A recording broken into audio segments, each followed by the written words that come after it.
Welcome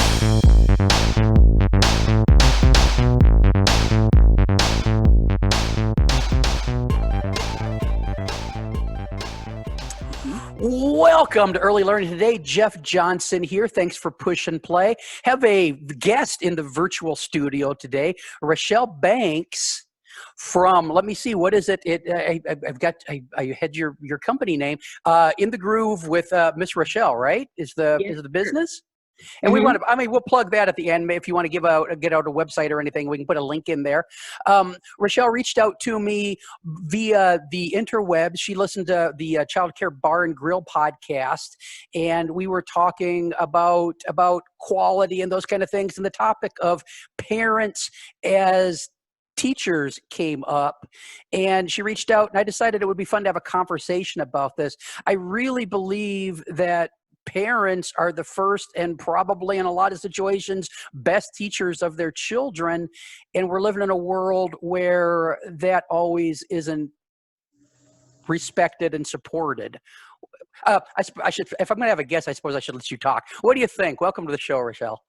Well, fortunately for you, I'm mute, so you can just keep no. I mean, it's absolutely the truth. I've been in education, I told you, for 13 years teaching in early childhood education, and I loved so many portions of it.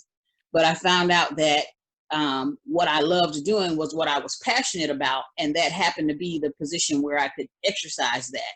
And that's helping children with self-regulation, and more so helping their families, helping empower parents, or maybe helping them recognize the power they already have.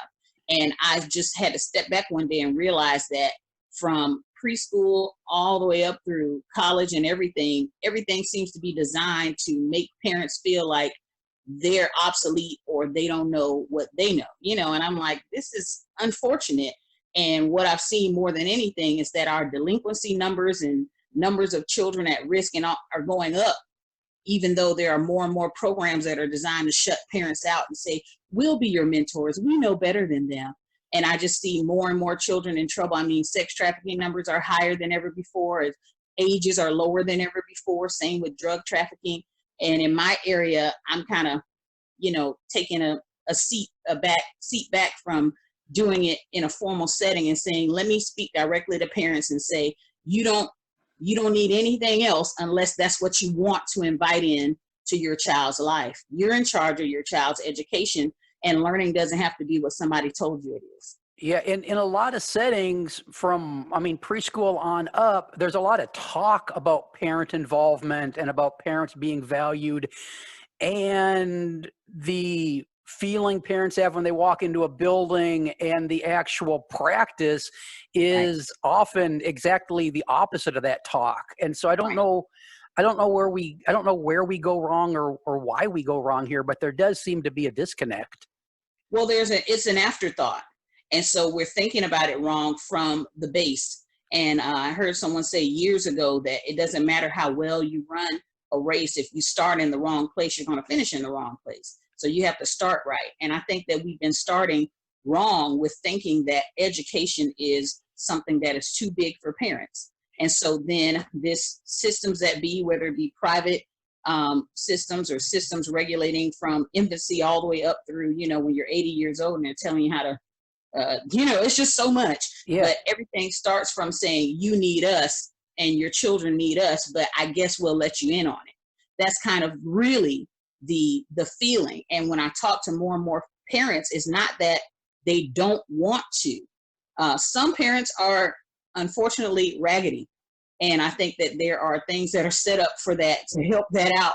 But some parents don't do because they want to know how, but they feel shut out. They feel intimidated, or they feel like everything is apart from them. And so what we do is in the education system, for the most part, a formal system, is we say, well, we're going to have parent night. We're going to let you guys come in and we're going to let you sign up for volunteering. See, they're involved. Mm-hmm. But one organization I was with, and I won't call the name unless I feel like it, I may sue. I had to stop working for them because I was like, man, this is really, it was just so patronizing and really presumptuous the way they spoke to us in training. And it was more than I had ever seen. It was a little more it was federal regulated. I'll put it like that, so that children can start ahead of others. But you know, I won't tell you what the name of the organization was. But you know, it was more than I had ever been told in any training in childcare. It was really like, hey, listen, the reason we're giving balanced meals and family style meals is because these children are not getting what they need at home. And we're the only ones to ever be. And I'm like, how do you know? You know, and I think you and I discussed via email that especially when it comes to children, families that are low income or children who are minorities, man, it is just looked at like these parents are imbeciles. So here's how we'll help.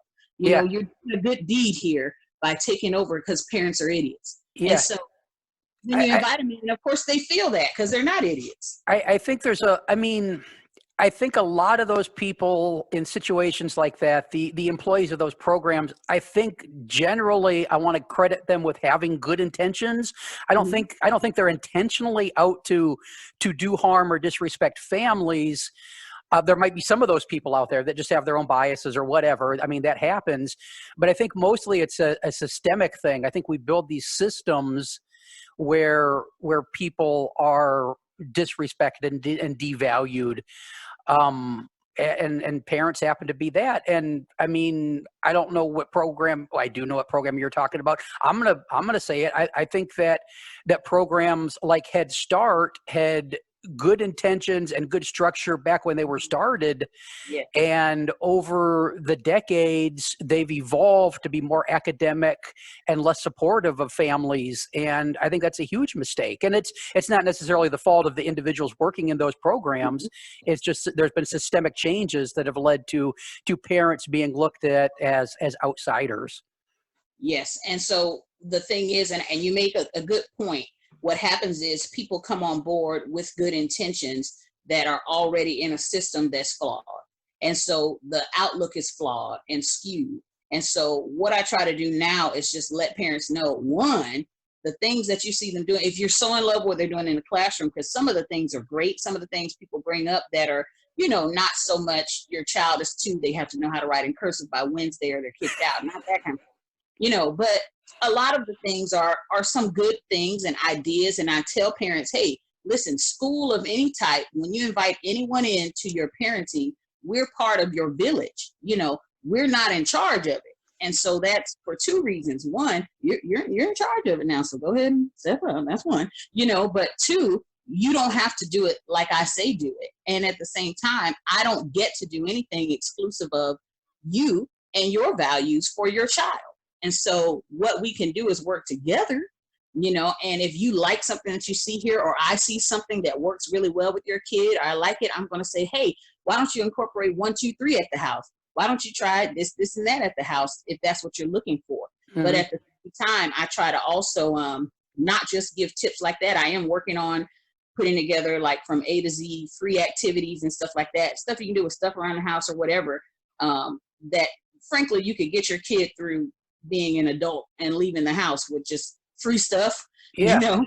But, well, I mean, through most of human history, parents were their children's teachers, and that doesn't. I mean, that crosses cultures and time. Since we were hunter-gatherers 10,000 years ago, parents have been the primary teachers of their children. It's just within the last 100 years or so that we've been shoving them off. Not shoving them off, but empowering other people to come in. And over time, I think that outside power has become kind of maybe corrosive to that parent-child relationship sometimes. Well, that's the point. And now that we're dealing with this coronavirus thing, I think there are a lot of parents at home with their children feeling really unsure about how to be with their children and how to support their children. And do they need to be having their 6-year-old sit down for 4 hours a day and do worksheets because that's what they'd be doing at school? And that's the sad thing, because in this time, there's so much going on already that people should be freed up enough to focus on the opportunity they have to reconnect with their children. And so I always start from there and move backwards when I'm talking with families and parents and whomever is involved in the child's life of, hey, listen, the point is you got to be connected. And if that shows up in a way that's not considered traditionally how you should be working with your children, that's okay as long as it's safe and right, Yeah. and so that's okay to do. But at the same time, like you said, they already feel that. So just like systemically on the side of educators or the formal education system, it's just kind of there already embedded, and you have to go back and dig up the root. Now that mindset has been so laid on parents that you have to go back and help them understand again that you're free to parent, Yeah. and so, you got to do it. And I tell them too, I come across some parents that say, well, I'm not good at this and I'm not good at this kind of math. And the way they do it now, I'm not great at it. And I said, I'm not saying your child doesn't need to learn how to read. I think that's very helpful for your child to learn how to read. I say, but I will say this just to make you think.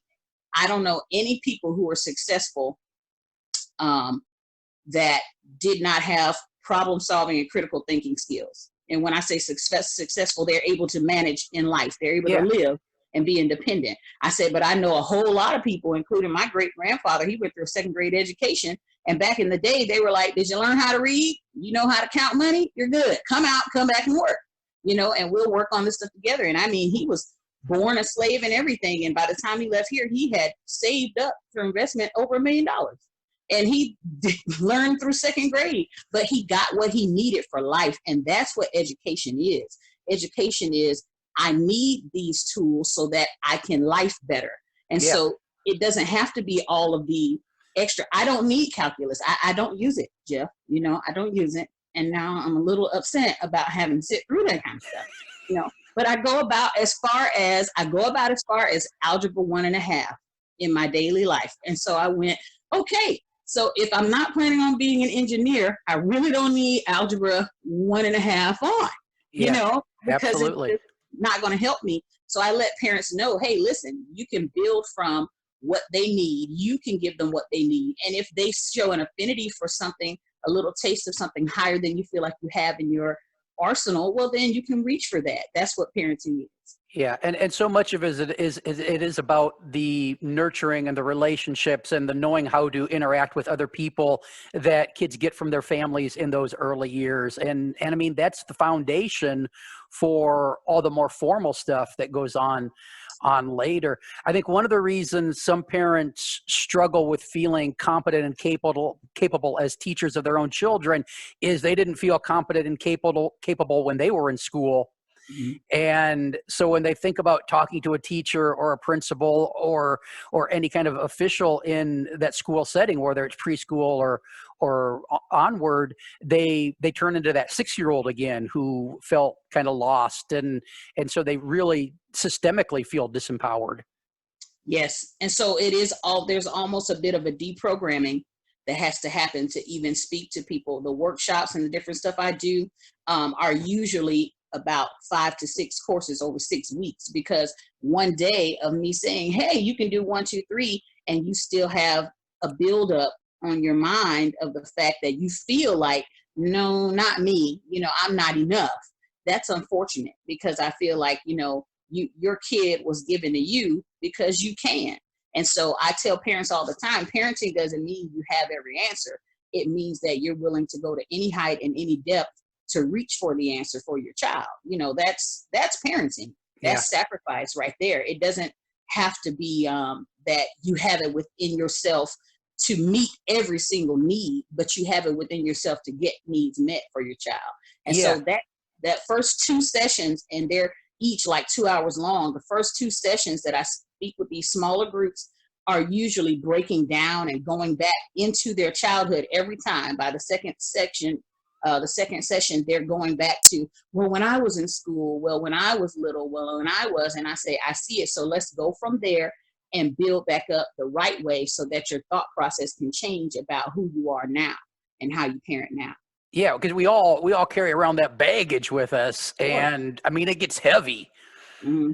And the only way we get beyond that is kind of unpacking those bags a little bit. And sometimes it takes trainings like you're talking about to be able to do that. And so what would be if you had a magic wand and could kind of fix the system, what would be your 1 or 2 ideas that programs could embrace to help parents feel more empowered and capable as teachers of their own children? One, fewer hours, because the parents don't know their kids. Unfortunately, they don't get an opportunity to know them because they're with teachers forever of their life. They're there for a work week, Yeah. and they're not getting a check and you're paying for it, so that's weird, so fewer hours, I think, would leave opportunity for some of the organic interactions that are supposed to happen in families, so that you can get to know one another and they can get to know you and see certain things. So I think cutting down hours, and I understand that that also digs into, well, a lot of people use the school system as childcare because they feel they have to work so many hours. Hmm. So I do the training covers everything of, let's talk about living within your means. Let's talk about, do you have a side hustle? How can we explore that? What certification route you can get so you can free up your hours and work fewer hours but make more money? Let's go into all that, because time is money sometimes. Yeah. So we talk about all of that, but I think fewer hours on the system side, without a reach into the home of saying, this is what success means. You got to do it like this. Let me put my hand around your throat and choke you into submission. Because When we're sending first graders home with 2 hours of homework after a day oh, of school, it oh breaks yes. family time. When I was living in Jacksonville, my friend's kid got into a coveted school she had to really apply for in kindergarten, and she had 5 back and front pages every night. And I'm like, she can't even write her name on all of them. Like, why? What?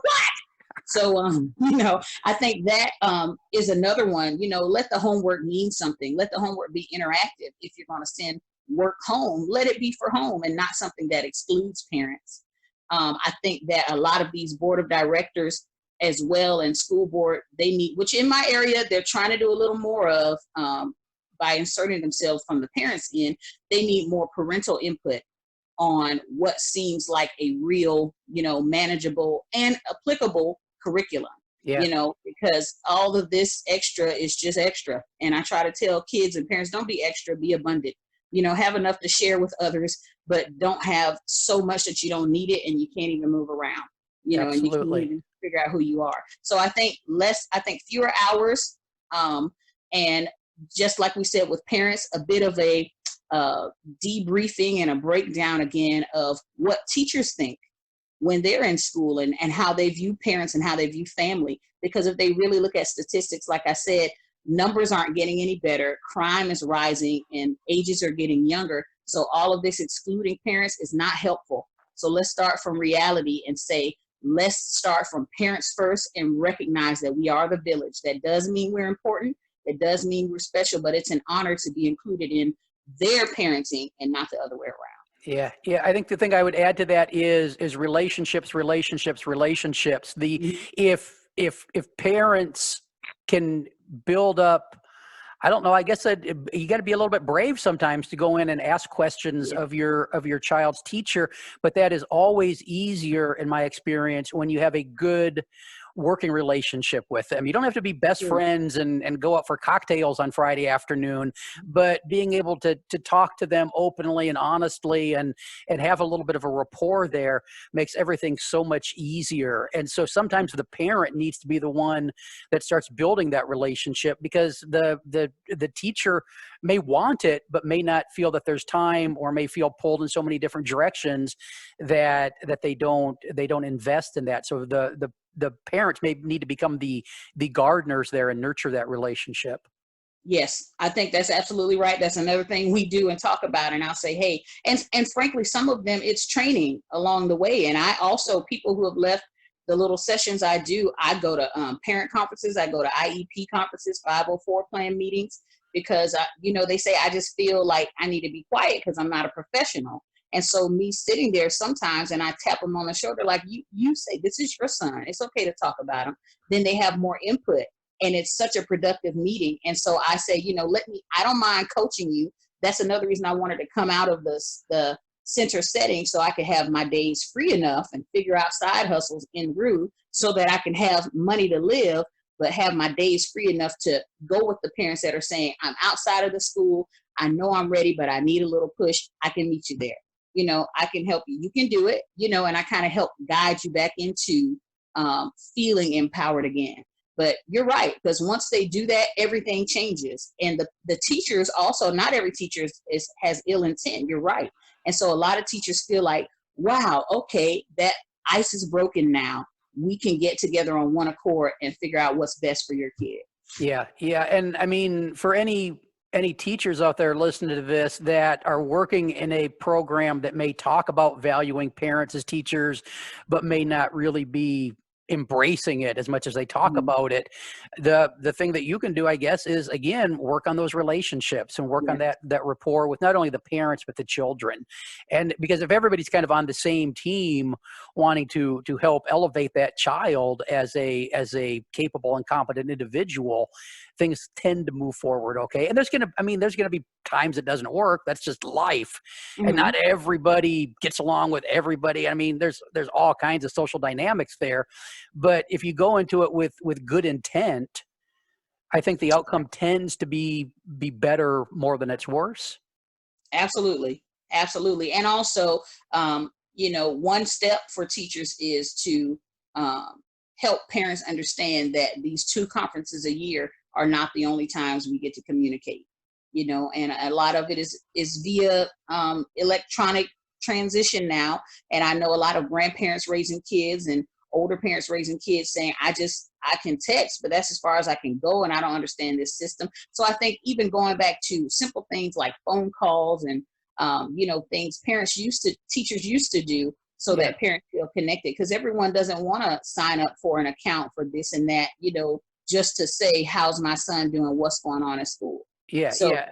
And I think I mean, pick up and drop off time every day is the most stressful transition time of the day for sure. everybody. And so trying to get 5 minutes with the teacher, or the Right. teacher's trying to spend a couple minutes with each parent during those There's no way. transition times, it's just difficult, No. and everybody's kind of stressed. So those are hard times to work on those relationships. So having the outside time, being able to do that. And I know a lot of teachers, they want to go home at the end of the day, and I understand Sure. that too, because working with other people's children is exhausting.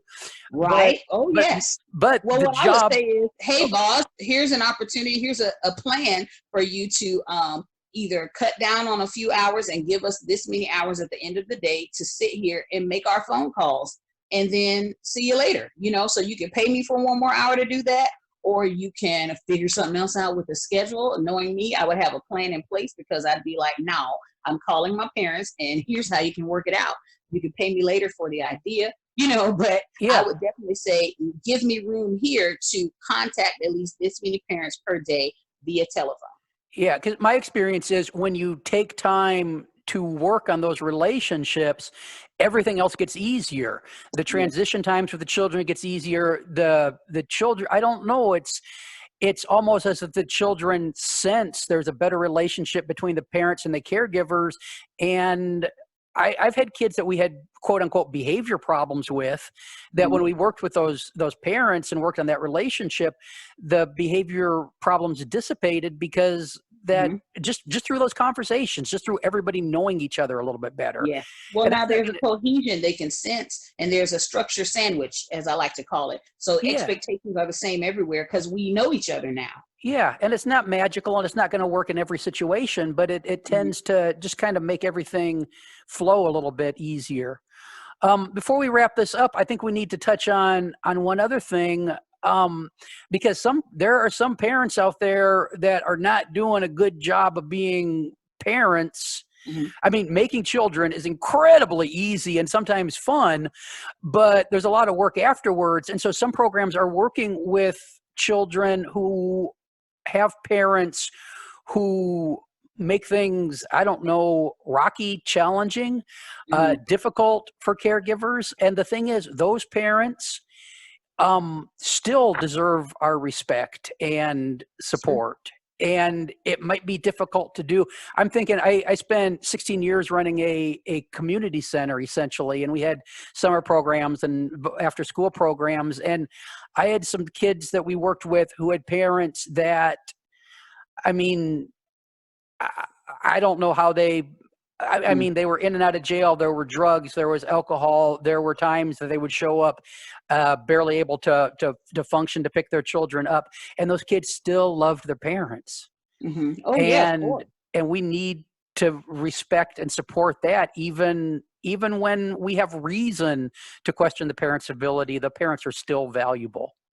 Yes, and in best case scenario, when you continue to respect the parents and show them what respect is, they may see that they're worthy of respecting themselves and respecting their children and respecting the office of parenthood. And so I have seen that happen. I've seen that happen. But sometimes people may be raggedy close to the core, and that even still, like you said, on my end as an educator, I still not only have to respect you, but it's in the best interest of you and the child for me to honor you some kind of way and at least honor your role. And the child, like you said, sees that. And sometimes you can connect with the child and you may find that it's an aunt or an uncle or a grandparent or someone that kind of is really taking the driver's seat there, Yeah. Or trying to get in. And at any rate, I think it's about supporting the parents and this can be a whole nother conversation, because the foster care system of just alleviating the responsibilities altogether, and you still get to do you, and you get to visit your kids and bring them presents, which is the part that you like anyway, that's not helpful. But I think that me coming alongside you saying, no, you don't get to crumble. We're going to help you walk.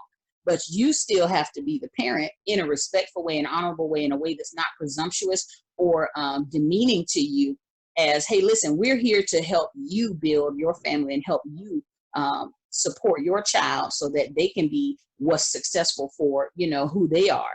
I think that presenting that, and like you said, kind of shaking yourself every morning and every time you see an incident and hoping, at the core, this may not just be they don't want to. It may be so much baggage, like we talked about earlier, that they are still fighting through that.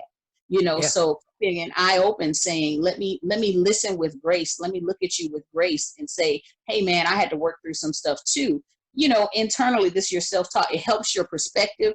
So then you're not alienating further and creating more tension in that bond. It's still going to be relationship over anything. It's going to be respect over everything. And, if things don't always fall into place, which they don't always, at the very least, the child sees that not every adult in his life is hostile towards this person who they love, who's their parent. Yeah. I mean, I've had situations where, Child Protective Services got involved and children were removed from the family and either went to live with a relative or into foster parents.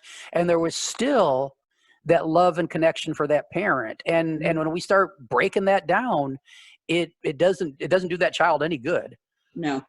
You have to bring perspective as best you can, but you do want to preserve that bond, because that's the most important one. Like you said, from the beginning of time, that's the bond that's been there. And I think that's what's going to help these delinquency numbers we were talking about change. You don't want the kid having to take baggage unnecessarily into their adulthood, and the cycle continues.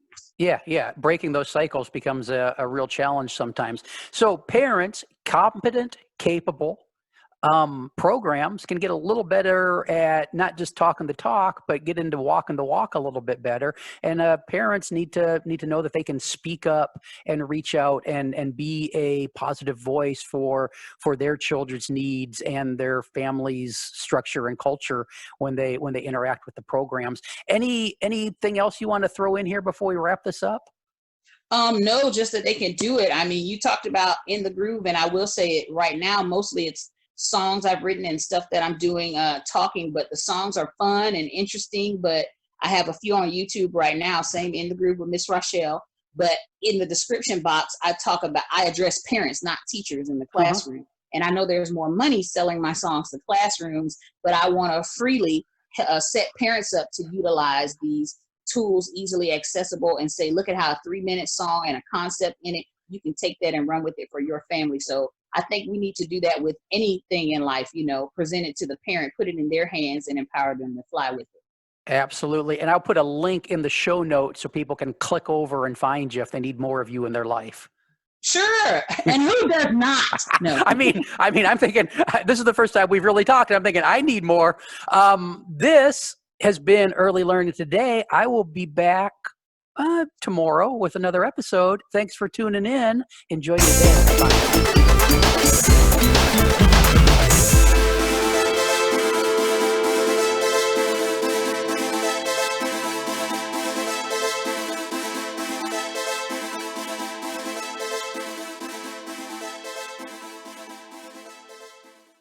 This has been an Explorations Early Learning Upstairs Studio production. Oh.